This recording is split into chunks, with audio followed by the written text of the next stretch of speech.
I've seen in the markets over the last few days and what's been going on with the government, I want to kind of give you some insight as to what's going on and what you can do to hopefully not only protect, preserve, but maybe even grow some of your assets during these tough times. So number one, I've been reading a lot of the chat rooms and a lot of what's going on with the public, and I can see that the public is very scared.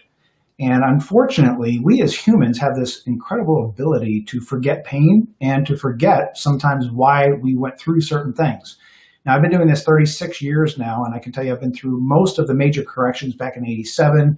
The tech crash was just a horrible one where people were out of work and the markets dropped 30, 40, 50%. If you're in the tech markets, they didn't recover for a very long time.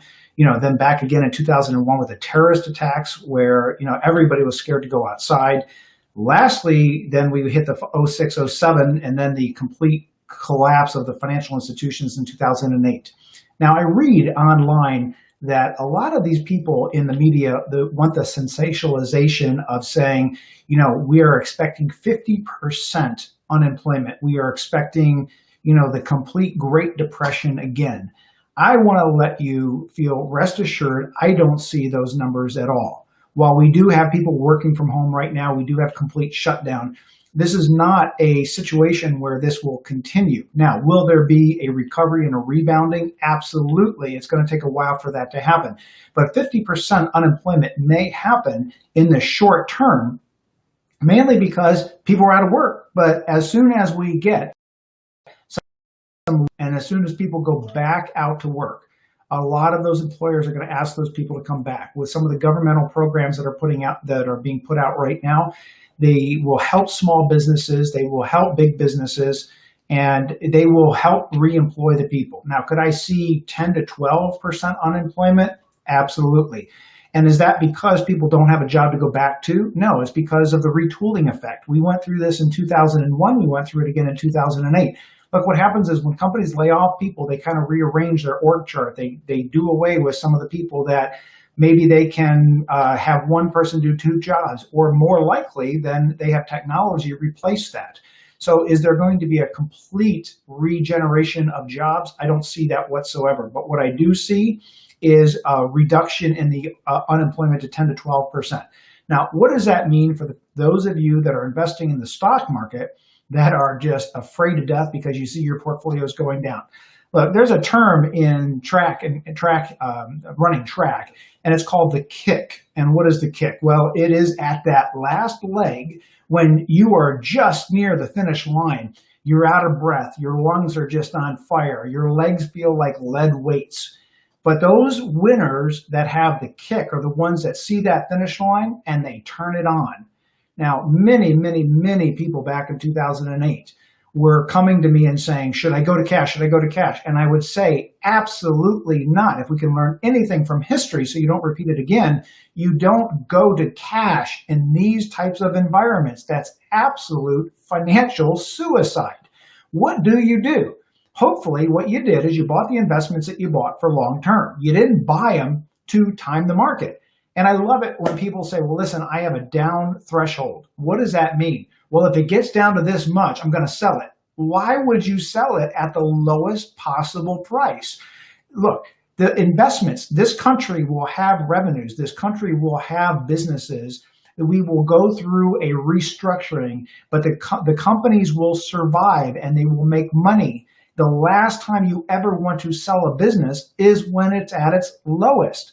Now, hopefully you didn't buy a portfolio of stocks that you were retiring on, meaning that you didn't buy stocks in a 30 to 50% volatility ratio that you need to take income from next month. Hopefully what you did is you followed my bucket strategy where you've got the 1 to 5, 5 to 10, 10 plus, and that 5 to 10 and that 10 plus, they're going down. They're going to probably go down another 10% at least. Now, while these things are going down, you don't sell. Listen, if you learned anything from 2008, how many people, if not just you yourself, were ones that regretted what happened? You came back later and said, my gosh, if I just wouldn't have sold, I could have bought Bank of America at $4, and even in the crash, it's at $20 a share. I wish I wouldn't have sold. I wish I wouldn't have foreclosed. Because things came back. And bottom line is, what a lot of people don't understand, because the media is sensationalizing this so much. And, they're saying, my gosh, we have this job. Listen, we're still ahead of where we were in 2016. So if you went in, we're talking about a 4 to 5 year period here. We're still not below 2016. Now, I anticipate fully that this is going to take another 2 to 3 years to recover. Now, during that period of time is when the money is going to be made. It is not going to be made by going to cash and then hopefully you think you can buy back in. Let me tell you the psychology of this, because I've been through this game before. So what happens is people that don't understand this, what they want to do is they want to sell out while the thing is low. They think that they have this point where they can sell out and then they're going to watch it drop another 15% and then they're going to buy back in. Let me tell you, it never happens. What happens is people sell out because they're scared. Do you think that if it drops another 10%, all of a sudden they're going to gain confidence to buy back in? No, they're scared. That's why they're making an irrational, emotional, bad financial decision. So the last thing you want to do is sell when it goes down. What do you want to do? Turn on your dividends. Look for tax loss harvesting. Look for Roth conversions. Now that brings me to my next point. What do I see? Do I see the markets recovering? Absolutely. Do I see them actually recovering in a bigger way? Yes, there will be a retooling, and I can see within 24 to 36 months us reaching past that 30,000 mark on the Dow, because we already had the capacity, we had the supply. We already now know that the Chinese supply line is disrupted.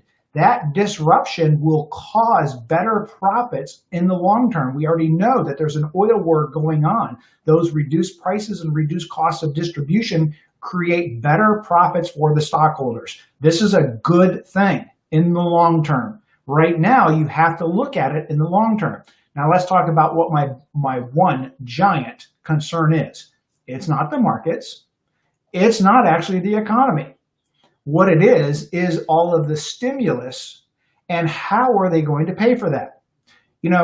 Representative Cortez from Florida last night, Sunday night, actually got on media and said, my main concern is just getting these tax or these incentive payments out to the American public and tax the rich next year.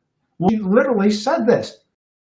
We'll take it from those who don't need it. Now, I don't know about you, but nothing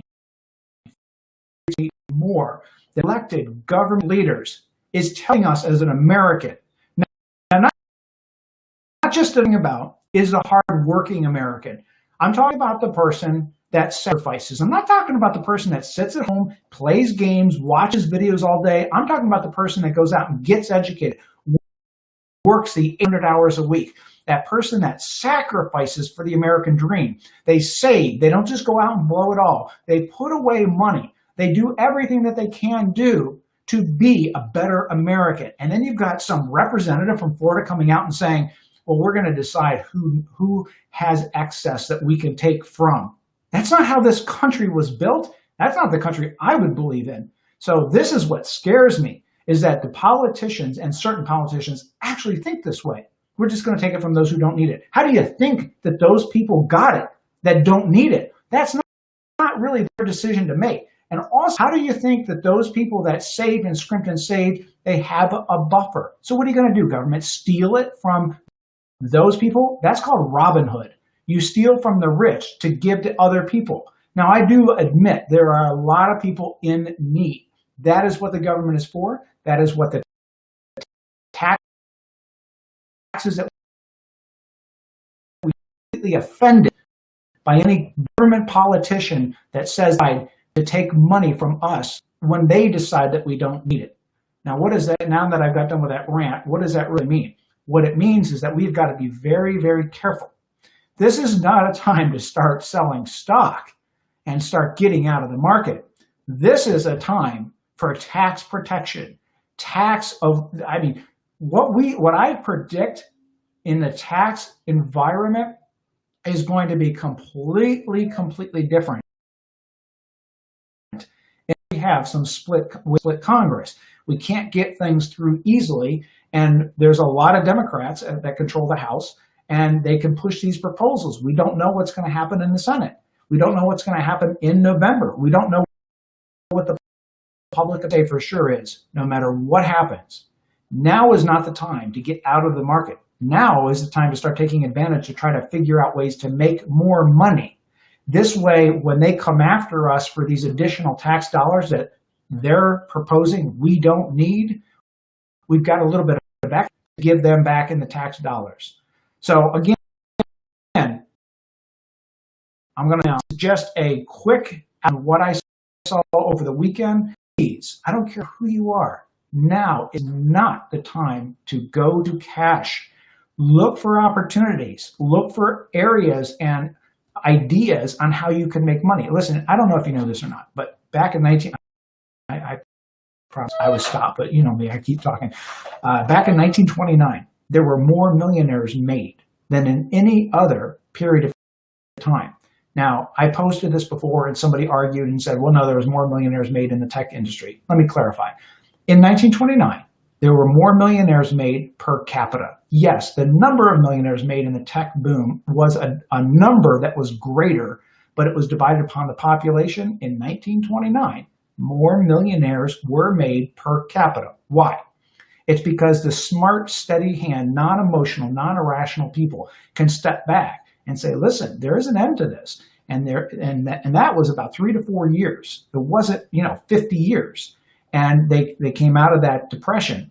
And during that period of time, there was more money made in the stock market, more money made by buying businesses, by buying stock, by buying real estate. Now, what I'm going to do, let me cap off by this. Listen, we're going to be doing some events. These are online webinars and live streams. I'm going to outline for you what I see coming up with the tax changes. I'm going to outline for you what I see coming up with the stock market and how to handle that and how to make money in the stock market in the next 2 years. I'm going to go through how you can actually redo your loans and look for real estate opportunities. I'm going to go through what the biggest ideas were in 1929 and how to take advantage of some of these times. So while we are not out of this yet, it is not going to be forever. It is going to be a shorter period of time than most people estimate. So with that, I'm signing off. And again, hey, take an irrational decision at the time. Remember the kick in that last run towards the deadline. Don't give up.